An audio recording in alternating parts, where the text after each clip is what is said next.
Ho ho ho and Merry Christmas and Happy Mock Draft Monday. For Santa, he brings to you the gift of hope and promise for the future of your NFL team. So let's go ahead, dig into this mock draft, starting with the Chicago Bears. And Santa thinks Justin Fields has been a very, very good boy this year. So instead of shipping Justin Fields, Santa's going to give him the gift of weaponry, artillery. That's right. We're going to get the playmaking Marvin Harrison Jr. to pair up with DJ Moore for Justin Fields. The Bears are going to move forward in this scenario with Justin Fields. Now, the Cardinals, we're sitting here. We're like, well, that sucks. Because I think they only want to stay this high in the draft if they're going to get Marvin Harrison Jr. So they're probably looking to move on back, and that's what we're going to do. This is the only trade in this mock draft, but we're going to do it. We're going to trade with where you at? The Atlanta Falcons. Now, we're going to go ahead. We're going to ship the 11th pick to the Cardinals, a first rounder next year. I'm going to dump a third rounder, but I'm going to give up a player. This one was kind of tough because I was like, okay, I think right now the Falcons, if they're really going to ship a young potential superstar, that guy's like Arnold Ebiketie, and superstar is a very loose term in terms of the production he's given. But maybe the Cardinals with Kyler Murray think they could do a quick turnaround. So maybe they're looking someone who is good now for maybe a couple of years, and then they could cut him loose. So I'm actually going to include, where's Mr. Grady Jarrett in this deal. Now, I will say this. You think this is a bad trade? Well, maybe you weren't a good boy or girl this year. Maybe this is coal in your stocking. The trade happened. It is what it is. The Falcons now get Caleb Williams to go with a Bijan Robinson, a Drake London, and hopefully Kyle Pitts can be utilized in this upcoming season. And now we sit here with the Washington Commanders. There's only one thing that makes sense with the current struggles down the stretch of Sam Howell, and that's to go quarterback. Don't let Sam Howell sour you on North Carolina quarterbacks. Don't let Mitch Trubisky do it either. Because Drake May is hella good. He really is. That's actually who we're going to go with here for the future of the Washington Commanders. Hey, I know y'all need maybe tackle. You could do that in day 2. Very good tackle class. New England Patriots. Just sitting here. If it's Bill Belichick, if it's Kraft, you're like, I don't want to take quarterback 3. Golly, this sucks.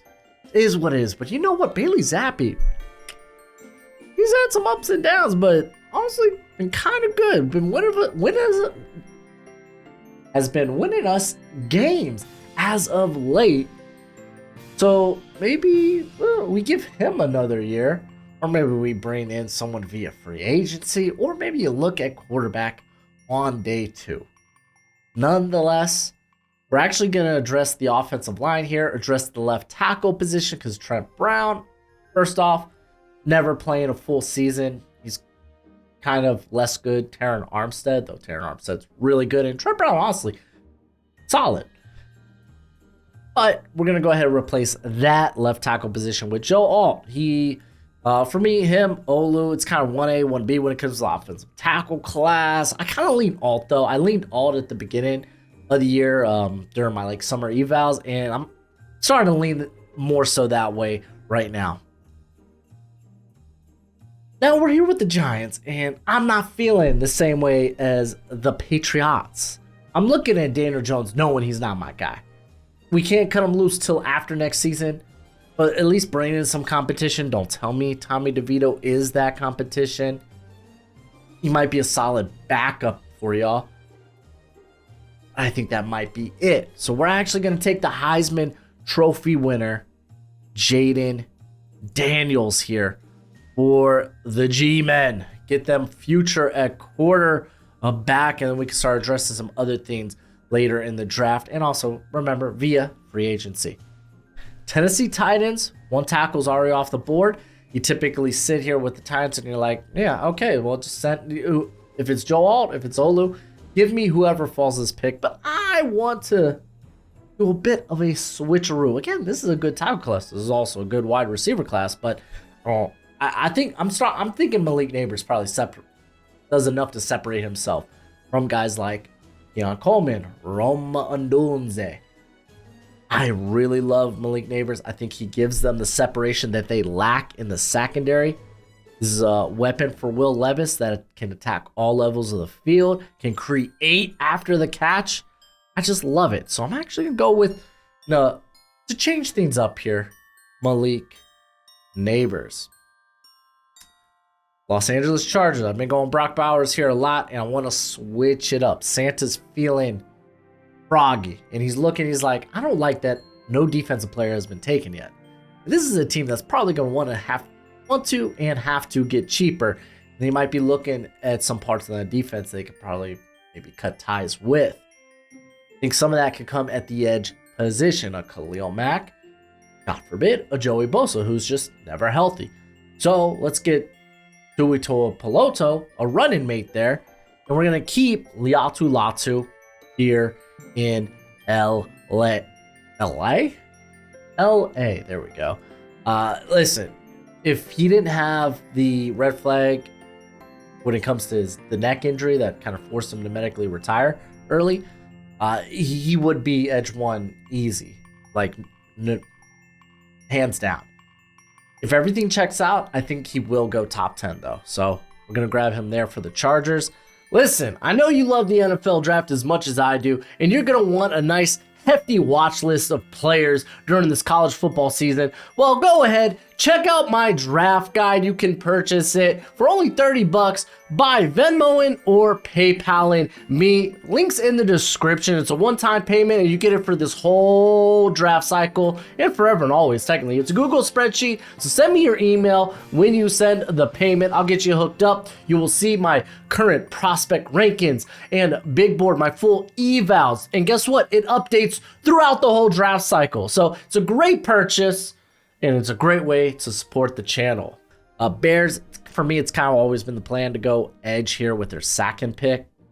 And preferably, I would like to get my pick of a gander, but I think there's one guy that actually really fits them schematically if Matt Eberflus is the head coach next season, and that guy is my boy, Jared Verse. I love Jared Verse. Came on hot during the last half of the season. But real quick, what's crack-a-lackin'? I'm not really Santa. It's your boy Broshmo, just in case you did not know. So go ahead, become a bro and subscribe. Leave this video a thumbs up if you enjoy the content. As always, let me know what you think in the comment section below, where we have that nice, that beautiful, that luscious football discourse. And it's Christmas, so be kind. All right, let's go ahead and get these Raiders knocked out the way. And I wouldn't mind quarterback, but I'm sitting here looking at Olu Fashanu, and I'm like, that's not a bad option to come in and play tackle. You got, Jermaine Illuminor? Can't recall if that's how you say his name. But he's on a one-year deal. They're playing fairly solid for y'all. So, one-year deal. Go ahead, grab Olu, and just keep building on your offensive line. Well, I mean, to be fair, I mean, they've had good parts. Like, Andre James has had a relatively solid year. Like, Craig Van Roten, what the heck? I feel like he hasn't been this good in like a couple of years. And then Dylan Parham's coming along. Of course, you got Colton Miller. So, man, maybe Olu kind of comes in and just kind of completes that line, knowing that a guy like Greg Van Roten is kind of a short-term solution. But you could look at guard later on in the draft. There's plenty of good ones there. But here now you could probably address defense from here on out if you're the Raiders. Plus, it kind of screws up what I want to do with the Jets, because like I want to protect Aaron Rodgers because Jets offensive line hasn't been that good. But I would like another playmaker outside of Garrett Wilson. And I'm going to go with Rome Odunze. Oh, that's just hot. That gets me hot and bother just thinking about it. Oh, I love that pick there. All right, Arizona Cardinals, we moved back. Keep in mind, we grabbed Grady Jarrett in that trade when we moved down. So now we're going to go ahead and we're going to address the edge position, get someone to pair up with BJ Ojelare. And that guy is going to be a Dallas Turner. Really, when it comes to this edge class, I think you could probably have the top 3 guys rated however, like ranked however you want, like Verse, Latu, Dallas Turner. They're going to be all over the place. Maybe even Chop Robinson. I think Chop Robinson, though, just in terms of consistency, isn't the same as those guys. But then tools, I mean, he's got some tools. But I just kind of rely on, not rely, but I trust a little bit more. I think Turner, Verse, and Latu are less projects, or there's less development there. New Orleans Saints are always a tough one to draft for, but we got a good Brock Bowers here available to us. We're just gonna go ahead, snag that. I don't care if it's Jameis Winston, Derek Carr, or maybe a quarterback yet to be taken in this draft who is playing quarterback for the Raiders, for the Saints. You can now have Brock Bowers, Rashid Shaheed, stinking Chris Olave. That's just a very sexy playmakers there in New Orleans. Green Bay Packers, I'm still firmly on the, hey, let's get more consistency, more talent, more depth, more competition at corner, especially when you have guys like Jair Alexander and Eric Stokes, who just can't stay healthy right now. You've seen good things from Karen Valentine, but hey, again, add more depth, competition, and talent to the position. And I'm going to do that with Kool-Aid McKinstry. The man can also be a returner there. He has return experience. But also on top of that, just a very good, very technically sound corner in here. He's going to be vying for that top corner position. Matter of fact, we're going to see Nate Wiggins come off the board here for the Broncos. I think the Broncos would love to find that guy to pair up with Pat Surtain on the outside. Remember, McMillan is a slot guy, so he's on the inside. Oh, no. I really was tempted here to go Chop Robinson for the Minnesota Vikings and be like, you know what? Because I'm really thinking that Kirk Cousins is coming back. What if he doesn't? His quarterback right now for the Vikings, it's not that good. It's not pretty. It makes me want to close my eyes and look away. Oh, no. Nick Mullins. Oh, he threw another pick. I can't do it no more. I'm going to grab me Bo Nix. I love Bo Nix. I think he's actually a really good type of quarterback for Kevin O'Connell. I think he kind of fits that system, a guy that will go through his progressions, that will consistently make the right read, the right throw, keep the ball out of harm's way, for goodness sake. That's all O'Connell wants at this point. So we're going to go with Bo Nix there. This is the Cardinals' second pick. We took Dallas Turner with that first one. And now I think I'm going to go ahead with a couple of corners off the board. I'm going to go ahead and address that other corner spot. I'm just going to keep throwing talent at the defense. And I'm going to go with Terrion Arnold. Another guy who I think will test out well, great frame, and has really shown out at some points, has outshined his teammate there, Kool-Aid McKinstry. Oh, this is... The Steelers, I love going corner for Steelers. Obviously, it's not available for me at this point unless I want to get Cooper Jean, which is definitely in the cards here.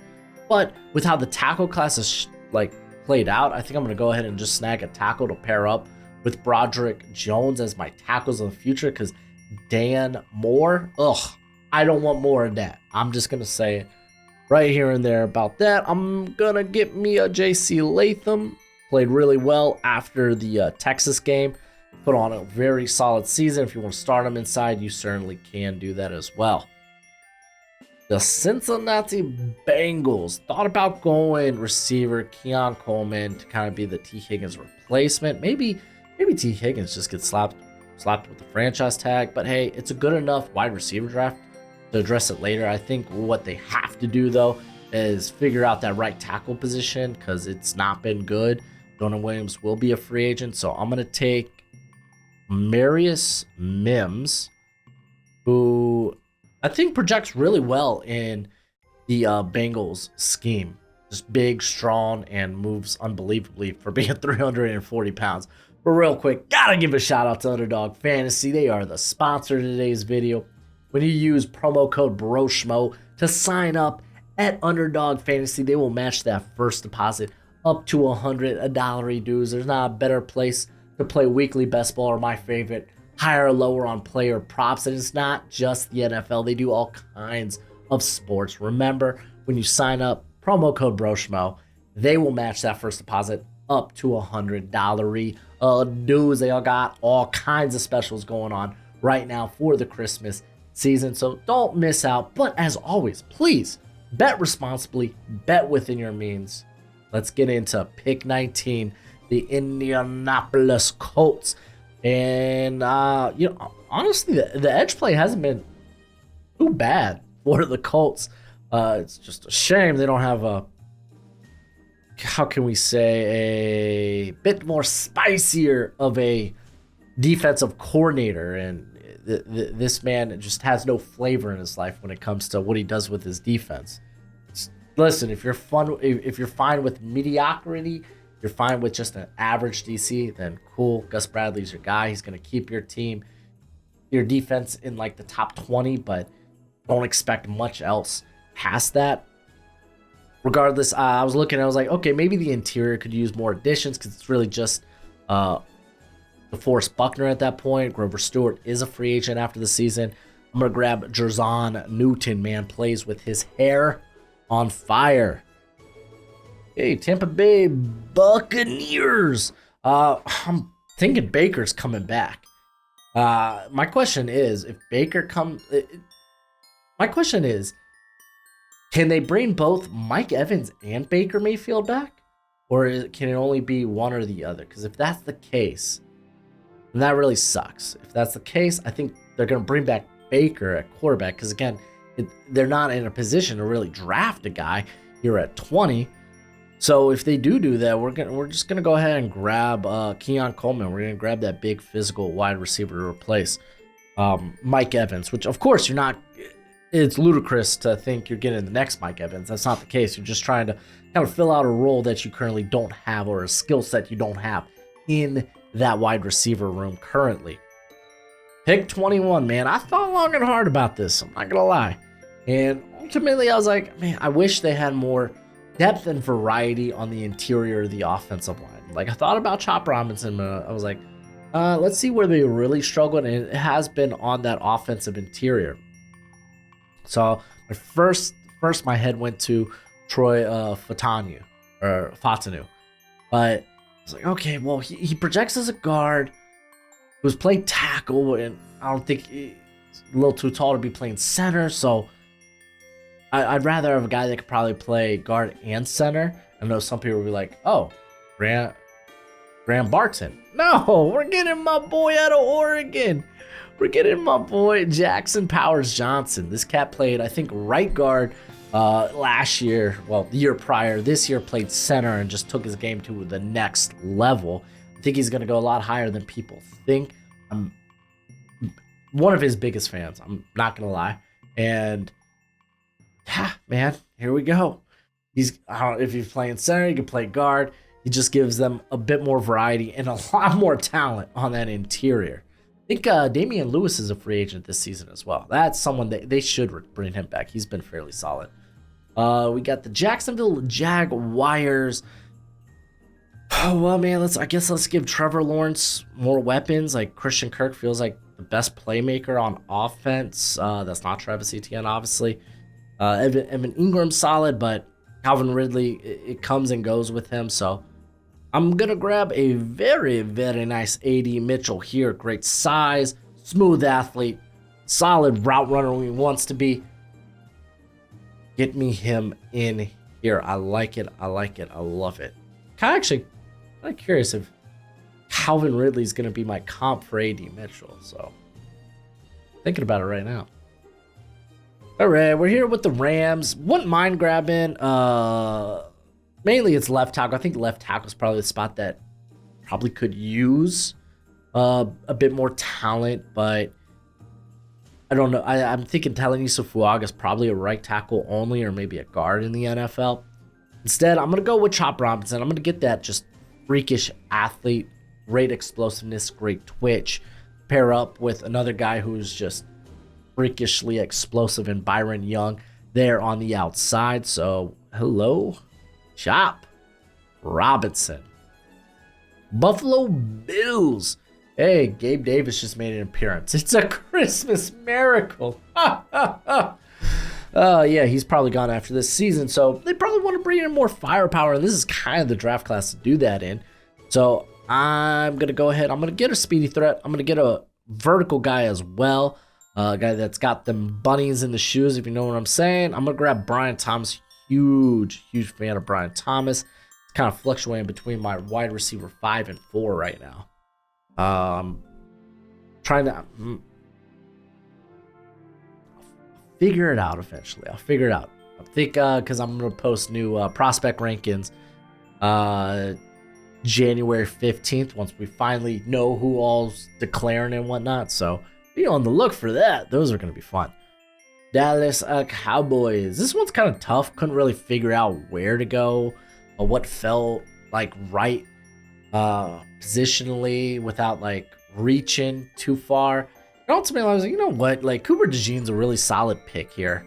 I mean, let's talk this one. Like Cooper DeJean gives them a guy that probably could play anywhere from outside to the slot to safety, so he gives them a lot of variety there. He gives them a lot of versatility there. He could play a dime backer role as well. Like he's a plus run defender. So, and I mean, when Diggs comes back healthy next year, they're probably going to have Gilmore, Diggs outside, maybe put Bland back on the inside, or you could even keep with Bland on the outside, and maybe they don't retain Gilmore. I don't know. We'll see what happens financially for the Cowboys. I imagine they keep him, but if they don't, then you have a guy that can kick in and play the slot in DeJean. So he just opens up a lot of options for the Cowboys, and it's just really good value at this point. Kansas City Chiefs, receiver. Patrick Mahomes is praying, Santa, do you hear me? I've been real good this year. Get me a wide receiver so I can throw without fear. We're going with Troy Franklin. Now, a guy that's really gotten much better as a route runner this season. The contested catches, the hands, not quite as good as it was the year prior, but we know he's got that dog in him. So I ain't too worried. Give me Troy Franklin. Houston Texans. Hear me out, Texans fans. Talanoa Fuaga is really good value here, right?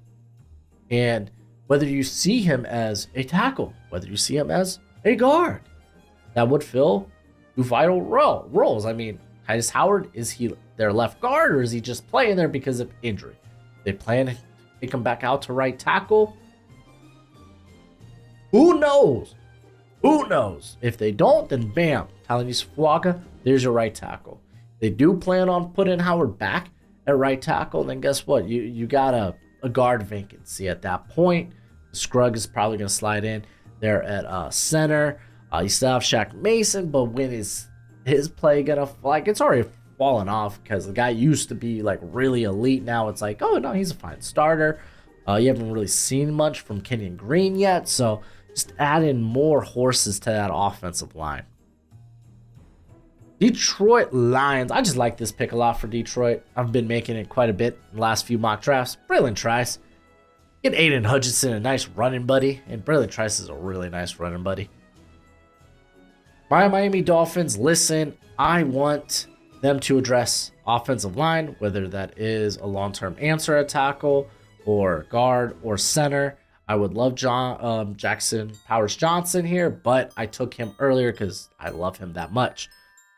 We still got a Troy Fatanu here come in. He could play one of the guard roles, probably left guard. And when Armstead gets hurt, he can kick out to tackle. Honestly, I think with little to no problem. So I'm gonna snag him here for me Dolphins. Here, let me scroll down a little bit so y'all can see what's going on here. And I got the Philadelphia Eagles. Your secondary is in turmoil. Darius Slay is up there in years. James Bradbury, not doing so hot this year, y'all. We're developing talent back there in Keely Ringo and Eli Ricks. And I'm just saying, you know what? Don't put all your eggs in one basket. Continue to add depth and competition to the secondary, especially if you have one of the worst coverage units currently in the NFL. And we are going to do that with, and hey, Eagles are going to love this because he comes from Georgia. We're going with Kamari Lassiter. San Francisco 49ers. There's a tackle I still really like as a first rounder, and I'm actually going to take that guy for him.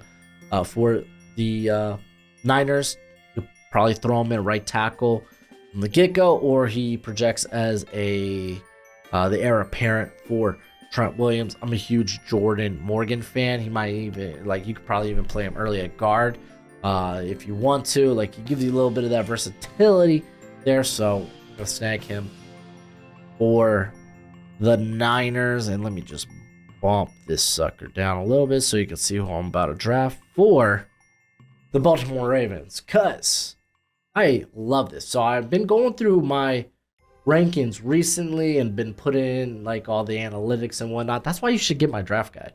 Check the description below if you want to get my draft guide. It's a nice Google spreadsheet.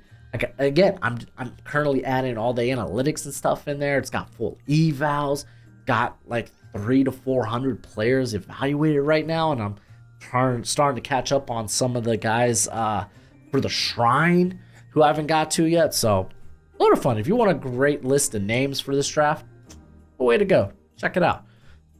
I'm taking, this is a guy that's kind of shot up my board. He was in that third round area, and I was like, man, his year has been so good. I'm going with Byron Murphy from Texas. He leads college football from the interior in terms of pass rush win rate and true pass rush win rate. You're what's the difference? Well, true pass rush win rate, it basically is his win rate on one-to-one situations, opposed to pass rush win rate just doesn't take into account that. It's just how often are you winning on non-penalized plays. While true pass rush win rate takes into account how often are you winning one-on-ones, and he's first in both. He has been phenomenal. He might go higher than this. I'm curious. I can't wait to see him in the Senior Bowl, and I'm curious to see how he ends up testing out. Because like I said, I think the boy can be a good. But that is my mock draft for you this Christmas.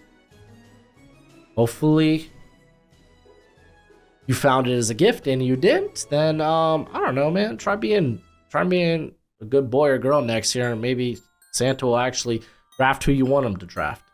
But let me know what you think in the comment section below. That's it for the video. Go ahead, do that YouTube thing. I'm burning up under here. Literally, it's just pure sweat. It's great. But until next time, you be easy, my friends. Later, and Merry Christmas.